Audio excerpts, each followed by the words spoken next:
Hi అండి, అందరికీ నమస్తే. ఫ్రీగా 20,000 ఇచ్చే పథకం గురించి చాలా మందికి తెలియదు. కోట్ల రూపాయలు అయితే అలాగే ఉండిపోతున్నాయి ఈ పథకం ఎవరికి తెలియకపోవడం వల్ల. కేంద్ర ప్రభుత్వం సామాన్యులను ఆదుకోవడం కోసం ఓ పథకం తీసుకొచ్చింది. దీని ద్వారా ప్రమాదంలో లేదా ఇతర కారణాల వల్ల ఓ కుటుంబ పెద్ద చనిపోతే ఆ కుటుంబానికి ఆర్థిక సాయం చేయడానికి ఈ స్కీమ్ తీసుకొచ్చారు. దీని ద్వారా 20,000 ఆర్థిక సహాయం అందుతుంది. అయితే చాలా మందికి అయితే ఈ పథకం గురించి అసలు తెలియదు. అయితే ఈ 20,000 ఆర్థిక సాయం పొందడానికి ఎలా దరఖాస్తు చేయాలో తెలుసుకోవాలనుకుంటే కనుక ఈ వీడియో చూడండి. కేంద్ర రాష్ట్ర ప్రభుత్వాలు అంటే బడుగు బలహీన వర్గాల వారి సంక్షేమం కోసం అనేక పథకాలు అయితే ప్రవేశపెడుతూ ఉంటాయి.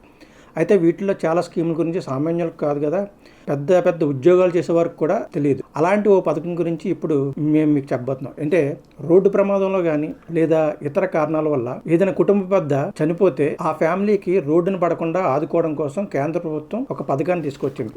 దీని ద్వారా బాధిత కుటుంబానికి 20,000 రూపాయలు అందజేస్తారు. అయితే ఈ స్కీమ్ గురించి చాలా మందికి తెలియక, దీన్ని అప్లై చేయడం ఎలాగో తెలియక ఈ 20,000 రూపాయలు కోల్పోతున్నారు. ఇంతకీ ఆ పథకం ఏంటి, దానికి సంబంధించిన పూర్తి వివరాలు ఏంటి అనేది అంటే దురదృష్టవశాత్తు ఏదైనా రోడ్డు ప్రమాదంలో కానీ లేదా మరే ఇతర కారణాల వల్ల అయినా సరే కుటుంబ పెద్ద కన్ను వస్తే మిగతా వారి సంగతి చెప్పడానికి ఉండదు, కుటుంబం రోడ్డును పడుతుంది. అలాంటి వారిని ఆదుకోవడం కోసం కేంద్ర ప్రభుత్వం జాతీయ కుటుంబ ప్రయోజన పథకం అంటే NFBS స్కీమ్ ను తీసుకొచ్చింది. దీని ద్వారా బాధిత కుటుంబాలకు 20,000 ఆర్థిక సహాయం అందజేస్తుంది.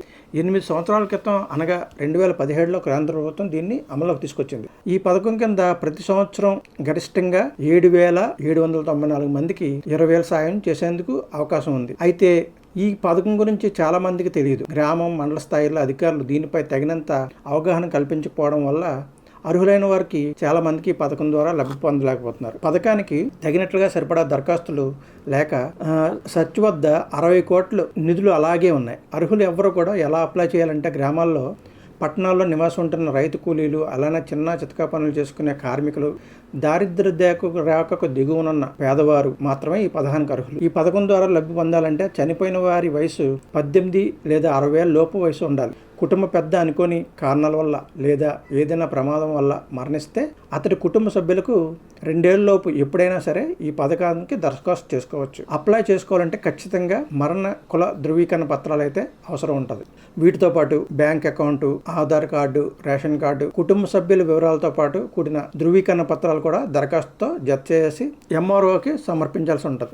MROకి సమర్పించిన దరఖాస్తులను IKP రెవెన్యూ అధికారులు విచారణ జరిపించి ఆ తర్వాత RDOకి పంపుతారు. అక్కడి నుంచి సర్ఫ్ CEOకి పంపిస్తారు. సర్ఫ్ CEO ఆమోదం లభిస్తే లబ్ధిదారుల ఖాతాలో 20,000 జమ అవుతాయి. అయితే దీని గురించి అవగాహన లేక చాలా జిల్లాల్లో పథకం కోసం దరఖాస్తు చేసుకోవడం లేదని అధికారులు తెలిపారు. 0 అప్లికేషన్లు వచ్చాయని కూడా సమాచారం ఉంది.